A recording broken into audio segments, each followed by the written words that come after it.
ഒരു മാസം പിന്നിട്ട് സെക്രട്ടേറിയറ്റിന് മുന്നിലെ ആശാപ്രവർത്തകരുടെ രാപ്പകൽ സമരം ആവശ്യങ്ങൾ അംഗീകരിക്കപ്പെടാത്തതിനാൽ സമരം ശക്തമാക്കാനാണ് ആശമാരുടെ തീരുമാനം. മാർച്ച് 17 സെക്രട്ടേറിയറ്റ് ഉപരോധ സമരവും സംഘടിപ്പിക്കും.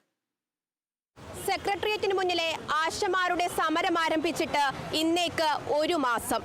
പ്രകൃതിയോടും ഭരണകർത്താക്കളോടും ഒരുപോലെ പോരാടിയുള്ള ഇവരുടെ സമരം 30 അതിലുമധികം ദിനങ്ങൾ കടന്നുപോയാലും അതിശയപ്പെടാനില്ല. കാരണം ഓണറേറിയം അടക്കം മുടങ്ങുകയും അങ്ങേയറ്റം ദുരിതം അനുഭവിക്കുകയും ചെയ്തതിന് പിന്നാലെയാണ് Kerala ASHA health workers association സമരത്തിനിറങ്ങിയത്. തുടക്കം മുതൽ അധിക്ഷേപങ്ങളും പരിഹാസങ്ങളും. സർക്കാരും CITവും പോലീസും സമ്മർദ്ദം തീർത്തത് നിരവധി തവണ. അപ്പോഴൊക്കെയും സമരത്തിന് പിന്തുണയും സമരക്കാരുടെ ആവേശവും ഇരട്ടിയായി തുടർന്നു.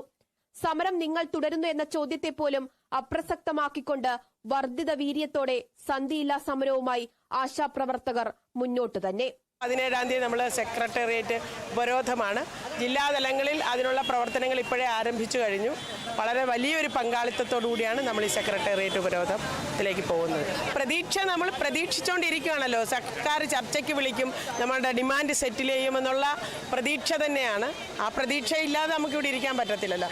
ആ രാപ്പകൽ സമരം തുടരുകയാണ്. രണ്ടാം ഘട്ട സമരവും ആശാപ്രവർത്തകർ പ്രഖ്യാപിച്ചു കഴിഞ്ഞു.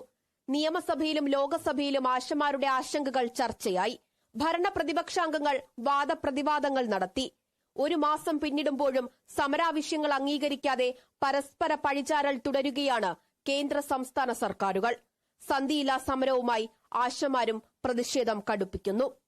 Kerala vision news, Thiruvananthapuram.